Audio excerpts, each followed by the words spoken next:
Hello and welcome to another Office 365 Hours. My name is Christian Buckley. I'm the Brand Alliance Director at AvePoint and a Microsoft MVP and Regional Director. And I am joined today by Norm Young, a fellow M365 Apps and Services MVP and Director of Collaborative Analytics with tyGraph, and Conor Dean, Manager of Customer Success here at AvePoint. Good morning, Norm and Conor. Good morning. Thanks for having us. It's great to have you both. Not customer success. Yeah. Yeah, solution engineering team now, so we're changing things up on you. Sorry about that. Things are always changing here. Well, it's a great topic. It's takeaways from Microsoft Ignite 2022. I know there was a lot to go through, and there was something like, I think it was over the course of the year, just like in Teams alone, I think Jeff Teeper said there were like 450 updates over the course of the year. Just massive amounts going on. So let's jump right into it. Norm, why don't you kick us off? Kind of what were your biggest takeaways? Thank you. And the thing about Ignite is that not everything is going to resonate with everyone. And so the first thing that caught my attention was a bit of a surprise. And that was with Microsoft Edge. And they announced a new feature called Workspaces. And what this simply means is that you will be able to take a single link, share it to your colleagues, and they will have the whole breadth of tabs that you're working from. So a single link will open up your Microsoft Edge browser with a bunch of preset links that you've determined. And I thought, well, that's really interesting, because think about working on a operational issue where you'll have different artifacts, maybe a help desk ticket, a Teams channel conversation, a document, or other types of assets. Or think of a new employee when they're being onboarded and they're getting these, deluge of emails with links saying, go here, go there. You could have a more simplified experience to convey all of those links with all of that associated information to that user in that work stream that they're in. And it's real time. That's So interesting all of those too. browser tabs, incredibly powerful. They've had that ability for a while of like an extension of the bookmarking capability to go and do that from your private view. But now this is being able to share that out. Absolutely right. So just like we have workspaces in SharePoint and we have them in Teams, now we're having more of that, cloud-driven effect. And it goes outside of the boundaries of workloads like Teams, SharePoint, OneDrive, and so on.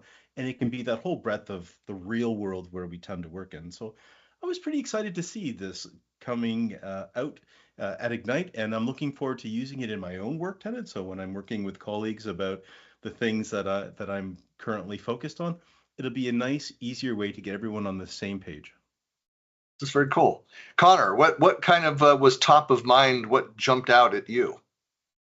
Yeah, so I think, one of the things that kind of like stuck in mind for me was how Teams is evolving from the new sort of landscape that Microsoft's creating with Teams Premium now, right?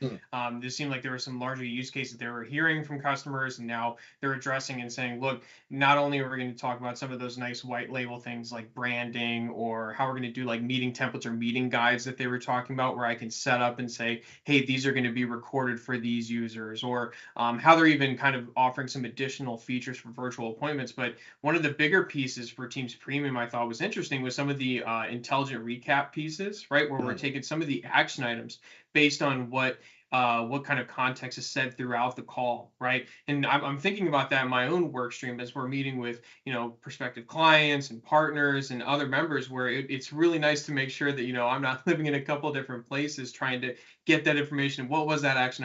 There's a place for me to actually reference back to look at that conversation. So that's interesting for me, as far as when I think of some of that, field level tactile work stream, right? Similar to what Norm was talking about in Edge, there seems to be a lot more behind that within Teams itself. We know what's cool is that, so remember, like it was like 6-7 years ago when Microsoft does this every few years. They do kind of the future of meetings, and so there was a couple like maybe it was Inspire or Build, where they had like on stage a little fake conference room, and they were showing all these advanced technologies. We're now seeing a lot of that capability, like in the product. So actually, finally, bearing fruit on that future of meetings, just about everything that they demoed. And a big part of that was that post meeting. So you could do so much, like the AI driving, reminding you, hey, you have this meeting coming up. Here's the shared notes. We can collaborate. Inside the meeting, you've got the hybrid experience, people that are there in person, the camera being able to recognize in the transcript the different people and the voices and capturing that. But then following the meeting, the AI to be able to pull out, hey, Christian, Norm had that task that you assigned to you. You said you'd have it the next 5 days. And to get a reminder of that and automatically schedule that in, really cool capabilities. Really cool. And I think it's the value of that is understated. How many of us are in a meeting and maybe you're doing it old school like I am with a notebook and I'm writing down my action items, or if I'm trying to take notes as others will. All of that low value work away if you're lucky enough to have something. Sure hope we get it. Yeah, I think too, when we're talking about something like this, it kind of ties in with that bigger story where you were talking about, Christian, like the future of meetings. When you think of something like Microsoft Loop coming into play too, right? Kind of this, either live co-authoring or this like way where it lives in multiple places, right? So kind of like sharing those two stories and the future of meetings together. So it's pretty interesting to see that come around. Well, one of my big takeaways kind of touches on all these things, and it's really there's a lot of small announcements, iterative improvements around chat and around the channel experience. But things like that I may not be for everybody, but I love the short, lightweight, rich video capability that you now have within chats, and you have across Yammer and across teams. You can schedule send, you can delete a chat. I love the at everyone, the at mention in a chat. So no longer, if I want to send a message, if there's 10 of us in a group chat and I want to grab people's attention, I can at everyone and it will, within that chat, notify everybody. I don't have to go and invite people in individually.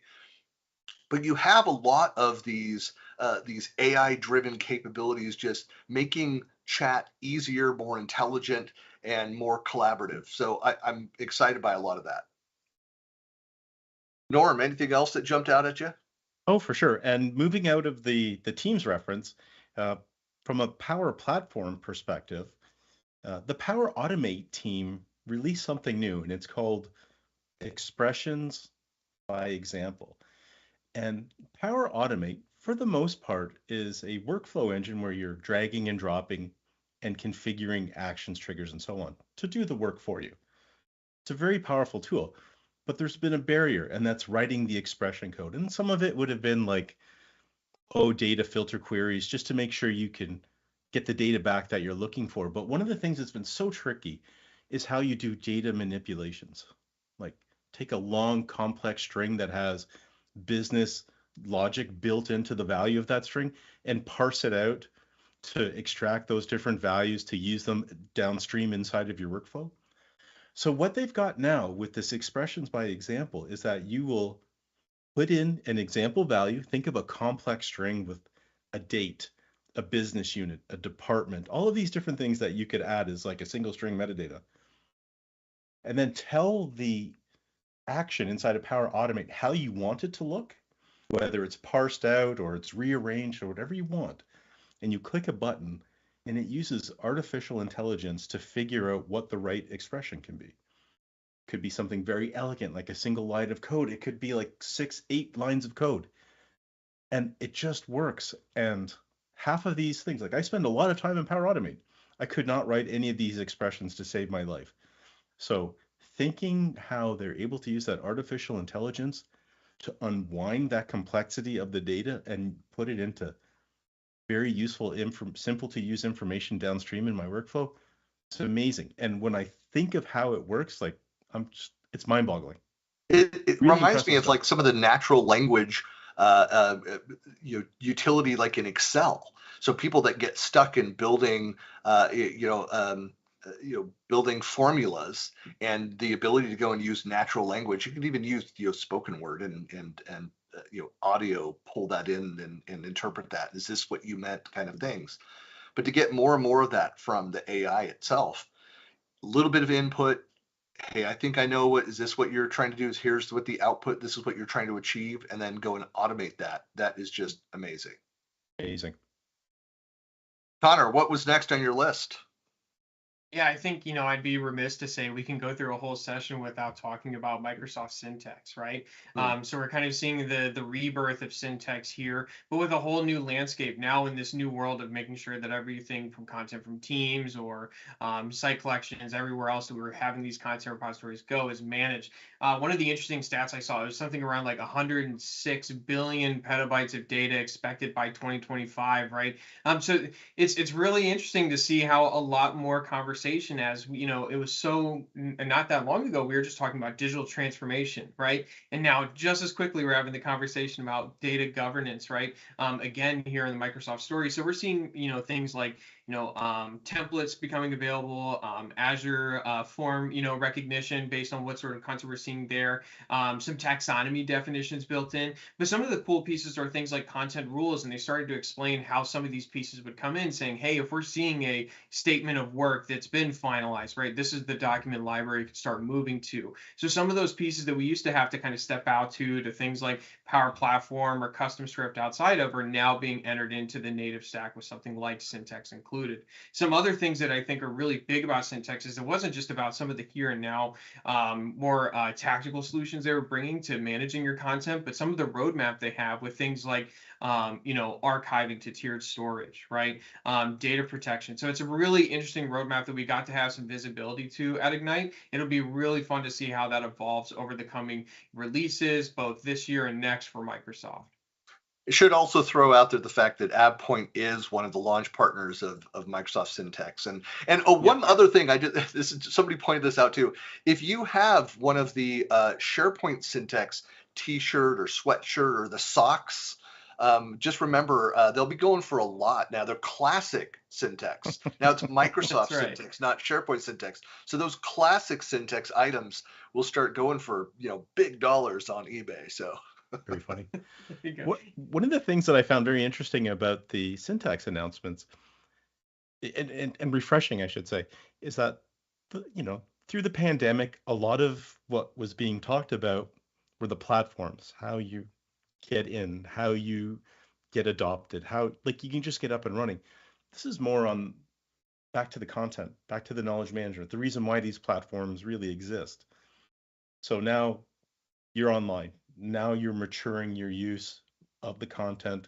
The knowledge management stories coming back into play, and something like Syntax is going to be one of those tools to help realize the benefit that people are hoping to get out of the stack. Yep, it's going to be incredibly powerful. We're going to be talking a lot more about that in the coming months, I'm sure. Well, one other thing, going back to the hybrid work, and there's a number of cool things that came out from that.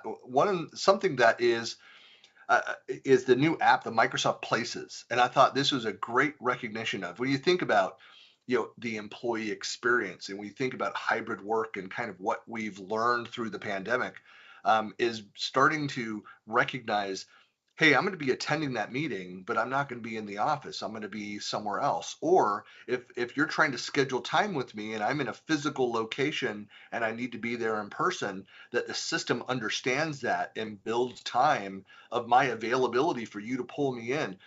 This goes back to kind of my roots as in project management, because it's not just about, hey, I can give these 5 tasks to one person. You have to look at, well, what's the actual time and the time that it takes to move from one task to another. It's not just, hey, at the end of each hour, these 2 schedules fit in. Even if you're on campus, even if your company has multiple buildings and you're running in between buildings, to book somebody back to back without giving them time to walk between those spaces is something that Microsoft Places will help do that. But I love that recognition that, hey, I sent out to my team of 10, I got 10 confirmations to participate, but I can see that 4 of the 10 will be remotely. 3 that'll be physically in the office, but be dialing in from their desks because they've got other things that they're monitoring, and the rest of us in the room to be able to look at that and see those differences between like the presence indicators, some of the nuances there. And then also have more intelligent, workspaces that help build some of that insights and guidance on where to meet, depending on who's going to be there and the needs that are there, even with accessibility needs built into the profiles there. So it intelligently goes, why can't I book that space? Oh, because hey, I've got Jason who needs the wheelchair accessible for that space, and we can't meet at the Microsoft Treehouse because it's not accessible for him. The Treehouse might be accessible. I don't know. I've not actually been there, but as an example. But I mean, really cool features around Microsoft Places. So I'm excited to see that full app, which is not yet in preview, but hopefully we'll see that in preview before the end of the year. All right, Norm, anything else that on your list? Of course. Sorry. I was just thinking about the treehouse and how much fun it must be to, as a grown-up, to climb up into a tree with there need to be more adult tree houses. Yeah. I imagine they probably have a nice coffee bar in there as well. Next takeaway for me, again, back to the Power Platform. It's called Cards and Power Apps. Maybe they're called Power Cards. I don't know. But anyway, Cards and Power Apps. They look very similar to adaptive cards that you may have experienced in some of your interactions with things like a chat bot or being sent one directly inside of Microsoft Teams or Viva Connections or whatnot. So where this is different, it's not a point of confusion. Where this is different is that you now have the ability to create a micro app. So a micro app is something with a very small, limited function, a very small, limited form factor. So think of a Teams chat window. But instead of sending that traditional adaptive card that has a snippet of information and maybe the option to click a button to take some type of action, you can put in a full mini app that can do data collection, that can let you take action, and can be almost have the same potential as a Power Apps Canvas app. Like you can make it pixel perfect, do all these types of things. But the nice thing is that it's being built with Power FX, which means this is going to be more geared towards business technologists, citizen developers, and those groups. So they'll be able and empowered to take their Dataverse data for today through the Power Apps and push out mini apps to do things like collecting data, taking action on data, or responding to business processes in that space. So it's going to be very cool. We've had phone apps, we've had full breadth browser applications, but now just think of a module in your line of business application coming to your chat, so you don't have to context switch, you don't have to consume all the information. If it's designed right, it's just like, Connor, how are you voting on this action? Click, done, get back to work, and it's not as disruptive as some of these other applications tend to be. So I thought that was very exciting, and I'm looking forward to seeing more of that. Contextual information gathering and functionality. I mean, hey, that's where it's at. That's what we need to do. That's how you keep. I mean, there's so much that we can talk about. The pains around context switching, and so anything we can do to reduce that. Excellent, Connor. What was anything else on your list? Yeah, I think it was kind of interesting, right? Because you had the work trend index report that came out a little bit around the Ignite time to kind of set up how we were going to be talking about the state of hybrid work today. And I think there's almost like two audiences right now that are looking at that thing and that are also paying attention to some of the releases, right? Those that understand what Viva is going to be doing to support a lot of those same stories, and those that are finding out exactly how far behind they might be on something like Viva, right? Some of the key findings that I think is just relevant when we talk about things like syntax or Power Platform, what I'm doing within Teams work, right? A lot of that's going to also come to your other business challenges like the employee experience. So one of the things I saw that was interesting, right, is it was 76% of employees saying that they would stay somewhere longer if they were able to develop their skills. Roughly around 73% wanting to meet outside of a company mandate inside of the office, right? So these components of Places and Engage and Viva Learn, right, to be able to have that community brought back in the hybrid workforce, that's where a lot of those pieces are pointed to. So, even when I look at our own organization, other customer organizations, when we're trying to say, hey, how do we tackle, some of these parallel KPIs that we're trying to measure against or make sure are approved for everybody, if you're behind on the Viva train, you're finding out now exactly how far behind you might be on some of those pieces. So that was just something that I thought was largely interesting as we looked at some of the larger releases we saw there, either at a use case level with something like Viva Sales, right? Helping to kind of break up the information silos some customers have between being able to speak between what this contact is to my actual process, all the way to onboarding, right? And bringing in those new users into the organization to make sure that they can get to all the assets that they need to function. Well, I know there was a lot of talk about the Work Trend Index in the September 22nd, like the big announcements around Viva, and there was so that kind of leading into Ignite, and then followed up on that. And my last item, it touches on a lot of that data in that same area around Viva, is around really around Viva Engage, and specifically around Storyline. I'm a huge advocate for social collaboration, enterprise social networking. And I know that there are a lot of people that are saying, hey, we're not a Yammer organization. We don't have an ESN component. The reality is that even if you're saying that inside of your organization, your people are out there doing some of the same things out on public ESNs. They're using Yammer, they're using LinkedIn, they're using other tools, Slack, and things that are out there. And you're losing a lot of that intellectual property, a lot of that capability. One of the things that I like, so Viva Engage, which you don't have to have Yammer, but if you have Yammer, so it of course lights up, it does a lot more that's there, but the storyline capability, the ability to go in and as I talked about earlier, the video components as well, but the ability that I can go in and I can add content that is relevant to me. It doesn't have to be tied to a project. It doesn't have to be, or to an initiative or something out there. I could just put this on my storyline, and people who follow me or follow certain tags that pay attention, I can add this rich content. So again, I even struggled here, inside of AvePoint, sometimes like I want to go share some of the things that I'm doing that are community related that have nothing to do with my day job and don't fit into one of the teams, one of the projects or initiatives that I'm a member of, but I want to be able to share this because I think other people will find it relevant and it may fit in to other activities that I'm not a part of through work. And so having that capability is excellent. And then of course there's so many other there's rich features, collaboration features that are enabled because of that. But it's about getting your stories. It's about sharing more and then letting kind of organically people then find that content and interact. And that's what Storylines, that's what Yammer is all about. And that's what hopefully we'll see more of that kind of capability now that people adopt Engage, which is the rebrand and more from the Yammer Communities app inside of Teams. But every organization should at least deploy Engage, if not roll out Yammer and start using the richer features. And post-pandemic, it's a good time to look at Yammer again for enterprise social activities, because if you were to put Yammer in front of an organization when they were just trying to get online a couple of years ago, it would have added too much confusion.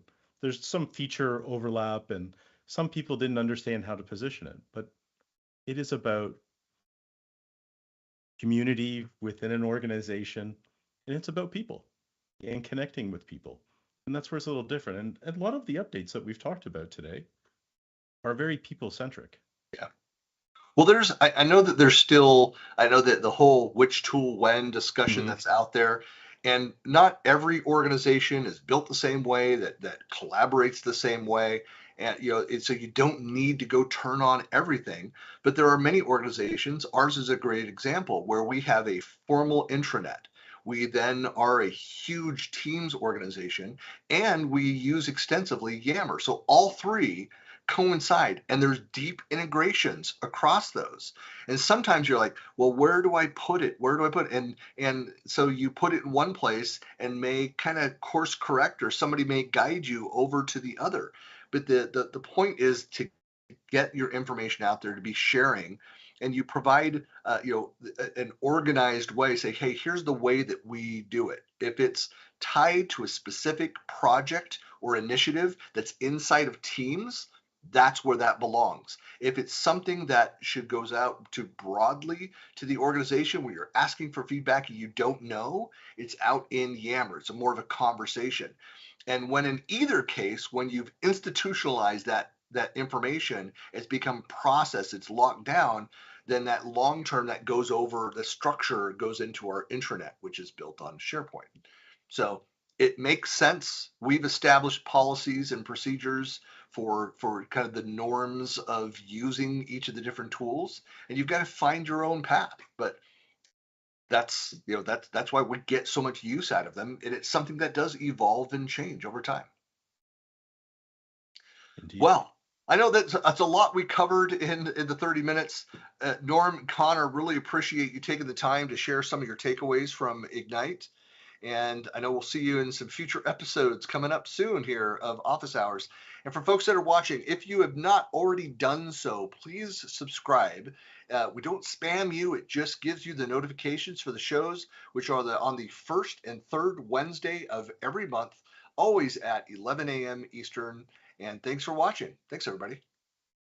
Thanks, everyone. Thanks again.